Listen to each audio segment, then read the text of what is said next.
Injury pathways to the root cause. Okay, so the sartorius muscle is your second hip flexor. It is also the longest muscle in the human body, and it's not a muscle you hear a lot about. So if you haven't heard that in this mouth, it came from me. Okay, so this right here, the front of your pelvis is made up of several bones, not one bone in the pelvis. So right here is at the tip of your iliac crest, where people think their hips are. This is not your hips. This is your part of your pelvis, the edge of the iliac crest. Your hip is way down here, right below the crease of your leg, deep, deep, deep inside, okay? So this muscle comes from here, and it comes all the way down across and inserts on the inside of your shin, not at your knee. Nothing is inserting around your knee. It's under and around or below or outside. So this muscle is pulling. Now this muscle's job is to turn, number one move is to turn it out or to flex it up or flex it to the side, this way. This is all sartorius action.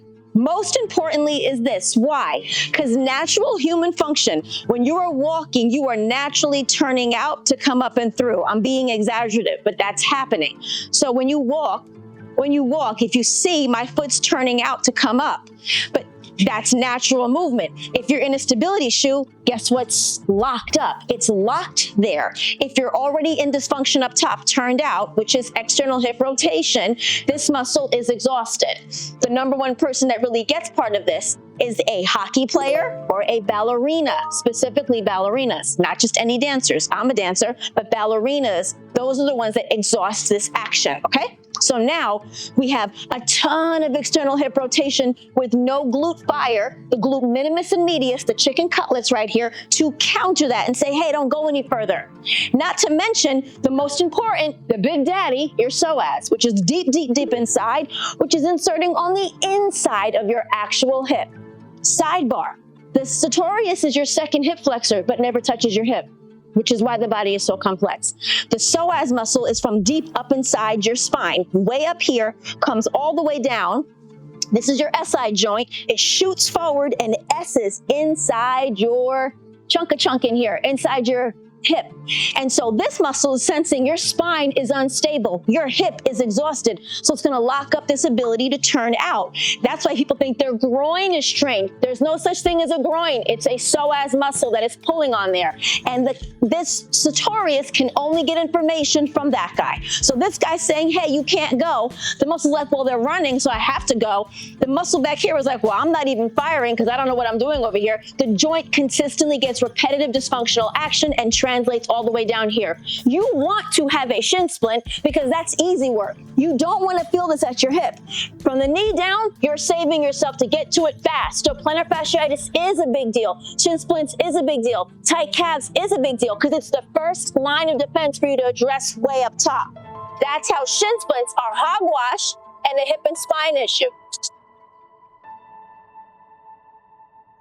The dominant belief in the running industry is that pain is a part of running. And so that creates a level of tolerated pain for every runner.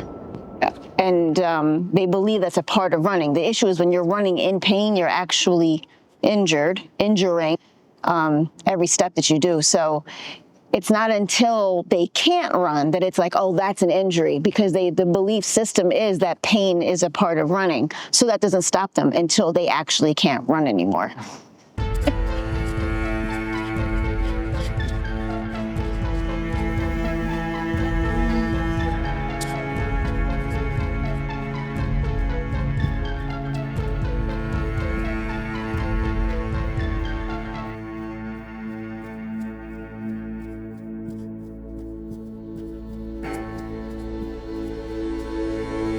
So this is me as a baby, just under 1. And I'm showing this because I wanted to show my energy as a baby, because very short, I was born with an umbilical hernia. And this is me at 3, dancing on the table, and you can see the umbilical hernia, which is protruding out. This is 1981, I was 3. And so in those days, they waited until you were 5, but mine was so bad that they had to do surgery while I was 3. And I just want to show that even though I had major intestinal dysfunction happening, which is why my belly was so round and big, and then the hernia was protruding, I was still very happy dancing on a table. This is a well-known picture in my family of Jessica dancing on a table naked. So when I meant that when I say I've been doing this my whole life, I'm truly not lying. I also just wanted to show some other energy pictures of myself. I just don't play games. I've been like this my whole life. And my Uncle Jimmy is the reason I know about weights and weight training. I absolutely thought that was Sylvester Stallone. I thought that was Rocky. I thought my uncle was Rocky for a long time. My mom put me in dance at 3 because she actually still danced. She danced as a kid as well. And then my mom was in aerobics.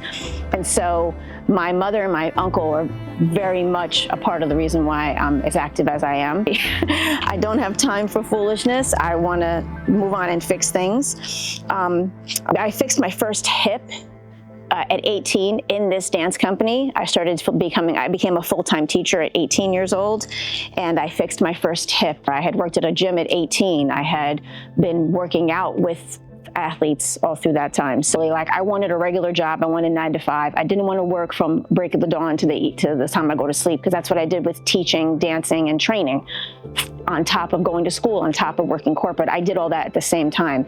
So when I'm saying I've done this my whole life, there's zero fibbing with that. I've really done this my entire life, and I've tried to get away from it. But it is my calling, it is my purpose, and I'm very naturally good at it. And then once I accepted that and honed in on it, that's when everything came together. And sports biomechanics itself is founded fundamentally in the movement of dance, both artistic and in sport. And it goes from that all the way through athletics and injury correction and conditioning. And so that's why sports biomechanics, athletic injury correction and conditioning expert, is my legitimate title, and it literally is exactly what I do. So I hope these visuals kind of gave you some insight.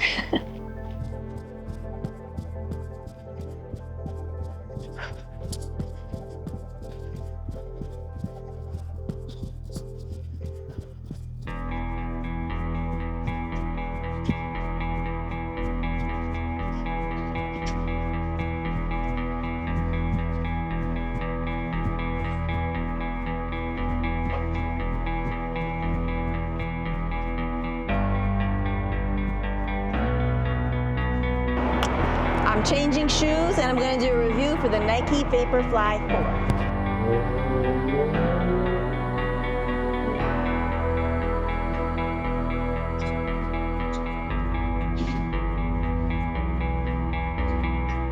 I feel unsafe running downhill in them. It made me buckle because there's so much bounce.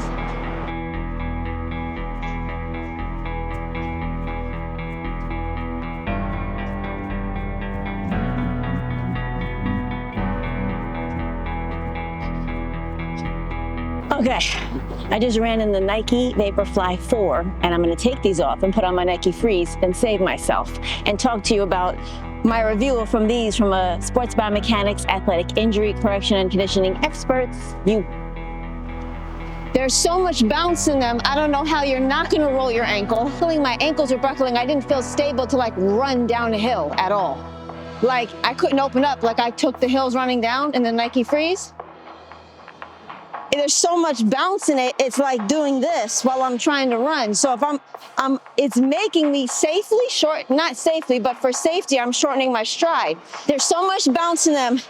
Every time I walk, I'm doing this. So I have no control over my ankle. So taking a turn, you're gonna roll your ankle. There's no way you're not. And so because you know that and you feel that uncertain, you actually shorten your stride. So you're made to run like this. So you're never able to do that. I never once pushed off, not even up the hill. It was all quads. I had to knee drive to get up the hill because I couldn't get back there to get up because the sneaker don't let me roll through. Very uncertain, very unsafe. What's screaming at you?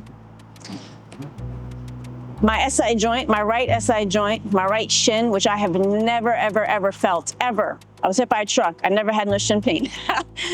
My toes are hurting, and I'm very heavy on my feet. There was no absorption of energy, so I could not, everything just landed super heavy, and it took energy away from me as opposed to giving me energy, which is what the sneaker is said to do, the complete opposite. I was unable to actually manage my own stability, stabilize. So when I went around turns, I pulled in, I shortened my stride, which is number one way on the fly someone will get injured is by shortening your stride. But I had to, because I felt like if I didn't and I took more of my normal stride, I have a very big stride for short legs, I would have rolled my ankle. There's no way you're taking turns in these sneakers because you don't have any mobility up here. So if that sneaker hits like that, you're going right over. It took so much out of me to run in those sneakers.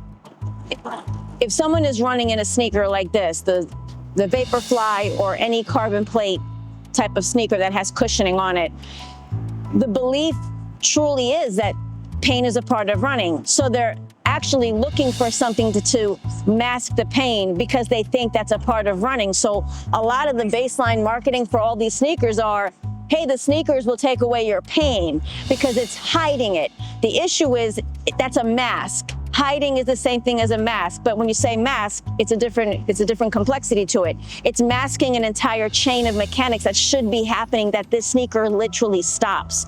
So if you're running in this and you feel like you're stomping, that's the first sign that you're underneath you, meaning you're running underneath you, you're not opening your stride.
People respond to the RCC framework, the Run Pain Free program.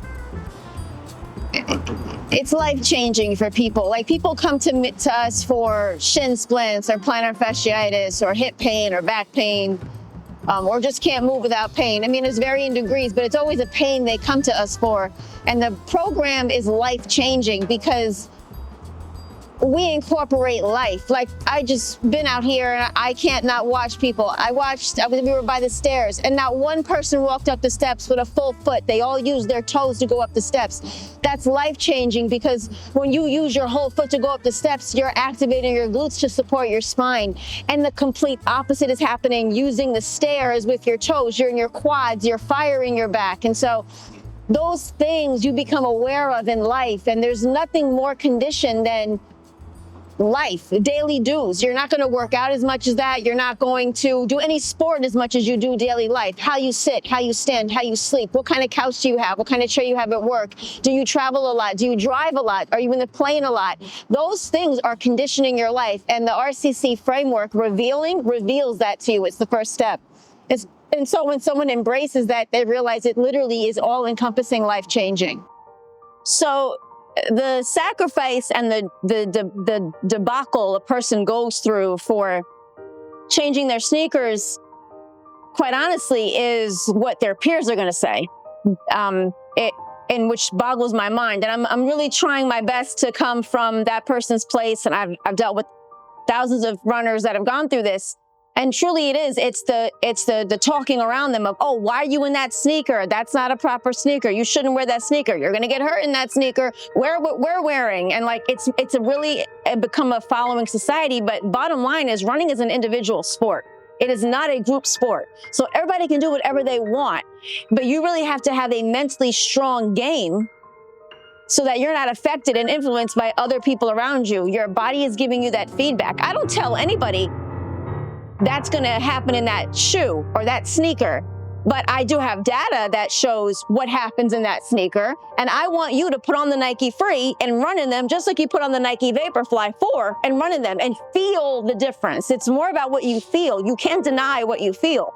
So making that choice is being like, I'm going to stand tall in my own decisions for my body and my health and not let the outside affect me. That's the first biggest issue. That's the choice that they have to make, is what people are going to say about them, especially in today's world. Second to that would be fear. They really believe that the knee brace or the sneaker is really going to help them not run in pain. And so there is a ripping off the Band-Aid aspect of like, nah, just get up. There's no break-in when you go into the run paint, into the Nike Frees. There's no break-in. You get in them and go.